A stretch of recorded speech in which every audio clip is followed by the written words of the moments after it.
Hey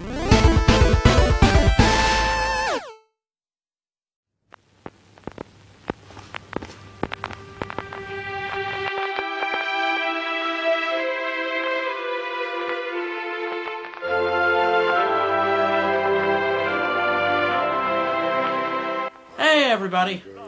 Well, it's been one long year since I first started working for Channel Awesome, and what a great year it's been. There have been some ups, there have been some downs, but overall I am glad that you guys have accepted me with open arms and have given my videos a great reception. With that said, I have something planned specifically for you guys, something that I've wanted to do for the longest time since I got picked up for the site.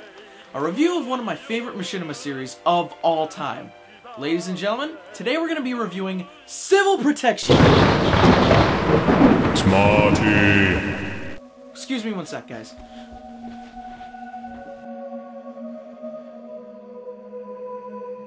Smarty. Smarty. The great Machinimist. No, stop that. Stop your groveling. I hate when people grovel. Sorry. Don't do that either. Every time I try to talk with someone, it's sorry this and forgive me that. It's so pathetic. Anyway, where was I? You were summoning me. Oh yes. Smarty, the one true Machinimist. I have called upon you to carry out one mission. A mission which shall define your legacy as a critic and an entertainer. That's a great idea! Of course it's a great idea! Behold, Smarty, this is the disc which holds your future. Look well, Smarty, for it is your sacred task to review what lies on the disc. This is your purpose, Smarty. The review of Deus Ex Machina.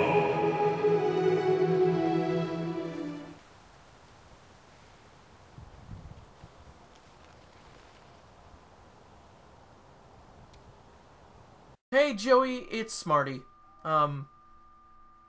Ready the new title card.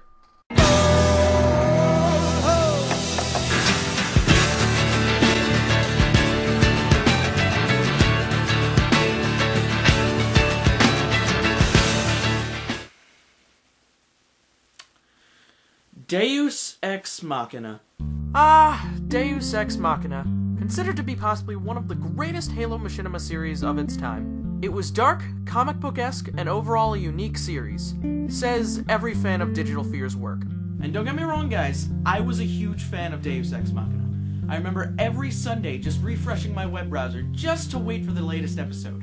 Deus Ex Machina was a universal moment of nostalgia for the regular fans, as well as an inspiration for me and a bunch of other Machinima directors to create our own types of Machinimas.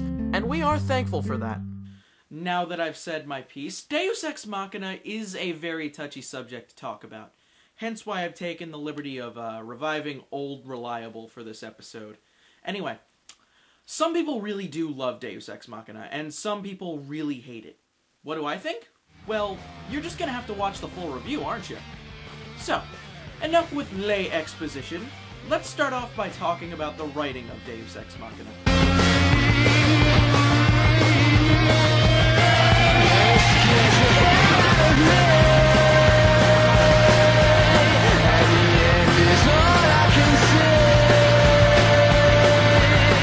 Deus Ex Machina is the story of a man by the name of John Brent, along with his tech-savvy best friend Michael Jacobs, who decide that one day they want to clean up and protect their current residence of living, Salvation City. The series is about 9 episodes long and goes through about 3 story arcs. Well, let me correct myself. 2 story arcs and a failed attempt at ripping off an already existing and well-known story arc from the Spider-Man franchise. Let's take a look at the 2-part story known as Parasite and Symbiosis. Now I know you could say that this is just a prototypical evil power source that corrupts the character kind of thing, but honestly I can just imagine John writing the episode with Spider-Man 3 in the background. I mean, it makes sense for a writer to be writing while a movie is on in the background. I mean, how do you think I came up with the opening for this video? No.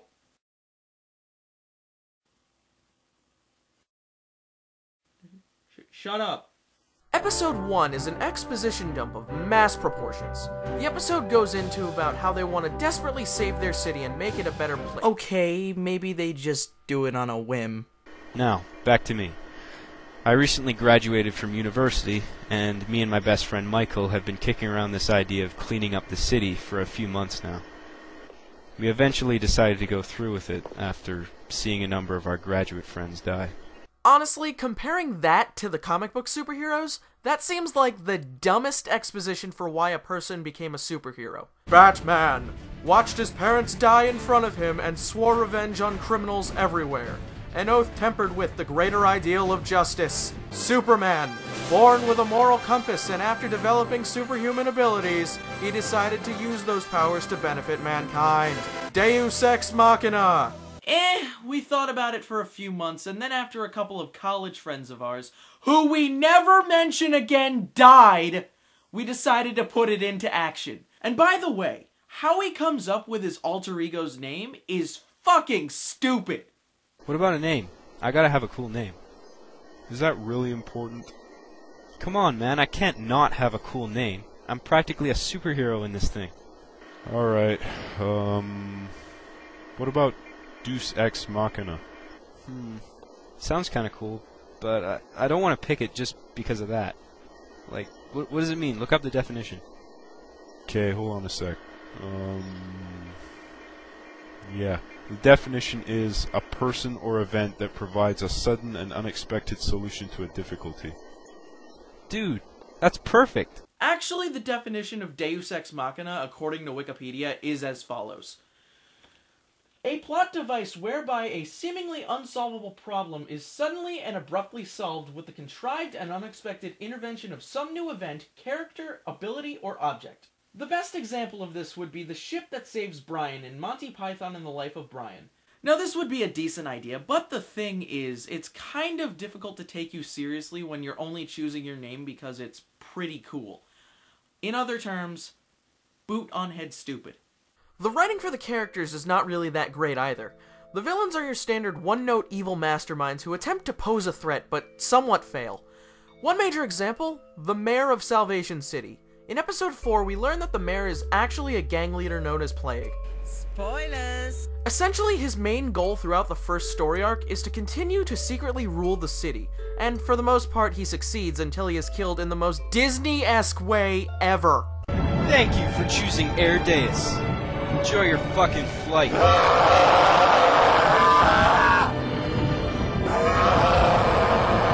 That, or it very much resembles the Joker's death in the Tim Burton Batman film. Honestly, it's kind of a shame that he was such a letdown.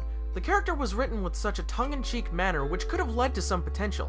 However, there are a few major issues I have with him. When he tries to be tongue-in-cheek, he fails to use his intelligence to his advantage. Deus Ex Machina came to save his friend. Plague pulled out his gun and kicked his fucking ass.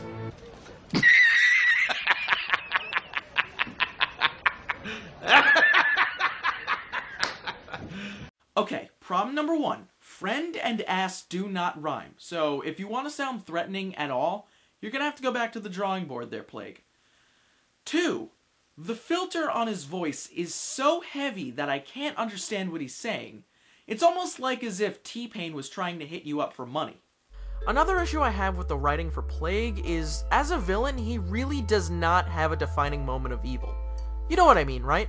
Like, that one sinister moment that defines the villain for life. One example that rings true to me is the Joker shooting Barbara Gordon in Alan Moore's The Killing Joke. The most that Plague does to someone is torture Michael by cutting off his toes.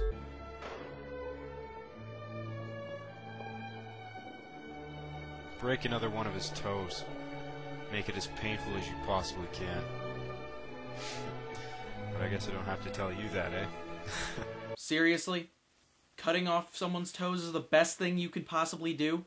I mean, I'm pretty sure someone can live their life missing a couple of toes. And I'm pretty sure you could have thought outside the box a little bit. Hell, I could probably find someone who can do a better job at cutting toes than you, Plague. Hey, Hagan! Hagan! Jesus, fuck! Is everyone in the world into this real strange, stupid little prank to fucking piss me off for mispronouncing my fucking name? Anyway, question for you. You know how to torture people, right? I do know my way around a blade or two, yes. Okay, what are your thoughts when it comes to the removal of toes? How to cut off toes. Oh, well, I could talk about this for a while. Well, first... A few moments later. And you laugh at them, and then you laugh at them some more, then you laugh at them, and then you just shoot them in the head and cut off their toes. Oh my god! Yes. Now do me a favour. Do not mispronounce my name again, or I'll find you and I will fist you with a fucking machete! Got it? Yes, mistress. Hail Hagan. Hail me.